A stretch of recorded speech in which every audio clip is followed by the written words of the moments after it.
Um, do you also come across RFPs or work with RFPs when it comes to, and I'll just explain, request for proposals?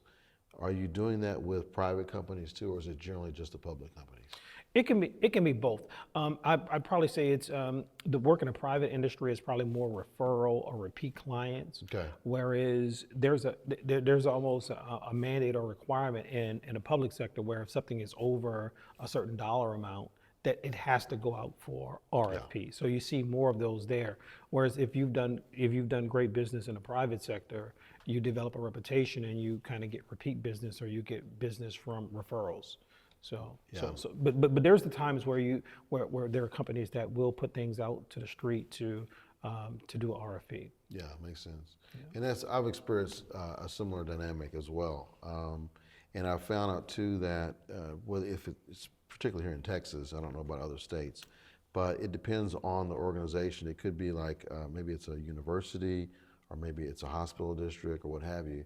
They may have anywhere from a 10 to a 25 or a $50,000 ceiling without having it put it out to bid. Yeah.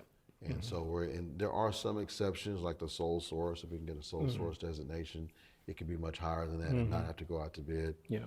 But in most cases, we've either looked at opportunities to be right under that ceiling. Yeah. Maybe it's $49,999 to make sure it's under the 50, or it's a situation where we have to wait for them to put an actual request for proposal out there, and then we bid on it then. Yeah. Well, one of the lessons learned that as we're kind of talking about the RFP process is pricing. Pricing is a very key thing. And, my company, we're a small, medium-sized business, and oftentimes we're going up against very large, multi-billion-dollar customers. And one of the things I've learned is not trying to compete on price. Because you would think that, hey, I want to try to go in and say, I'm the lowest cost provider, right? Right. And if you think about it in your own life, sometimes you attach a less quality to a lower price you pay. That's a good And so point.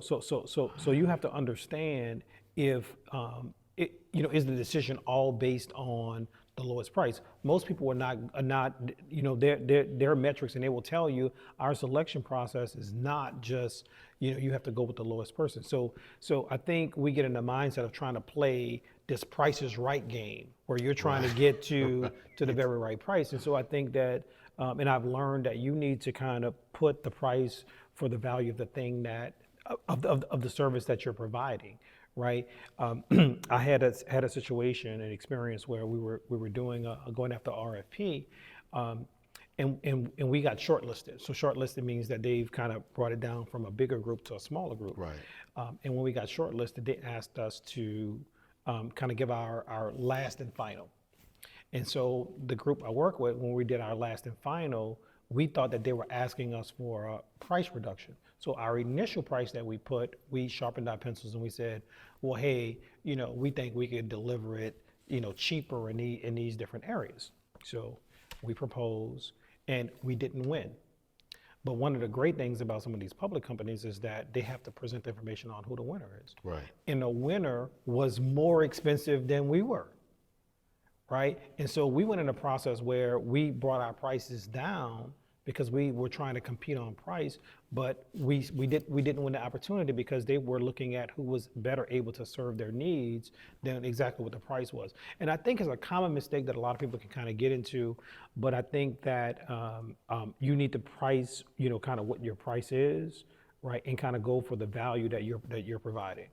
That is gold. So the three things I've gotten from this conversation is, number one, try and get in and network with the folks ahead of time. So when the RFP comes out, you're already prepared. You have a leg up. I also heard, don't be afraid to partner up with other companies. Yes. Network as much as possible. I got that. And then this last point about pricing is so key.